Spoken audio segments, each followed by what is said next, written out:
ఒకవేళ ఆయన ఎంక్వైరీలో నిజంగా నాన్నది అనుమానాస్పద మృతి అని బలంగా ఎవిడెన్స్ దొరికితే అప్పుడు నా వైపు నుంచి ఎంక్వైరీ చేస్తాను.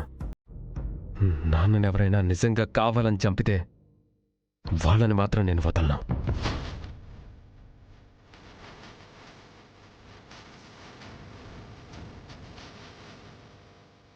అమ్మగారు చాలాసార్లు చెప్పారు, మీ నాన్నగారు చాలా మంచివారని. ఆయన్నెవరు చంపాలనుకుంటారు విహారీ గారు?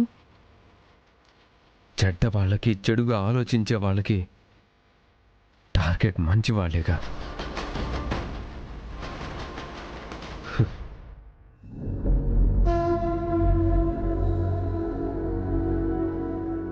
అవును, ఆ లగ్నపత్రిక ఆర్పినందుకే ఇంతలా చేయకాలిందా?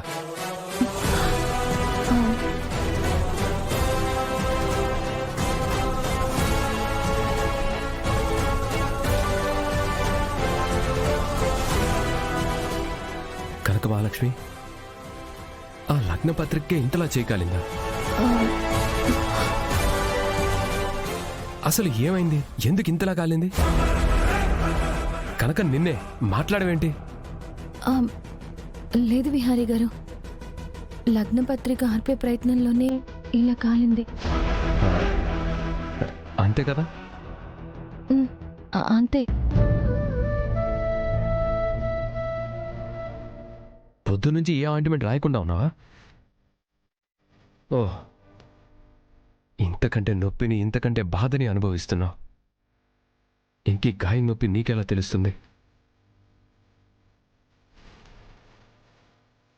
ఒక విధంగా ఈ గాయాలన్నిటికీ కారణం నేనే కదా. మీరు కాదు విహారీ గారు, అంతా నా తలరాత. కనుక మనిషిలోని అసమర్థతకి, చేతగానితనానికి, ఓటమికి, గాయానికి ప్రతి వాళ్ళు చెప్పుకునే ఓదార్పు పదం తలరాత.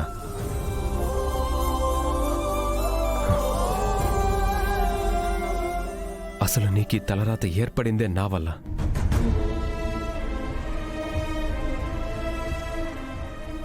ఆ తలరాతని మార్చాల్సింది నేనే.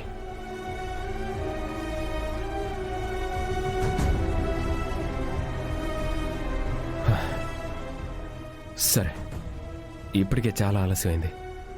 వెళ్ళి పడుకో కనకం.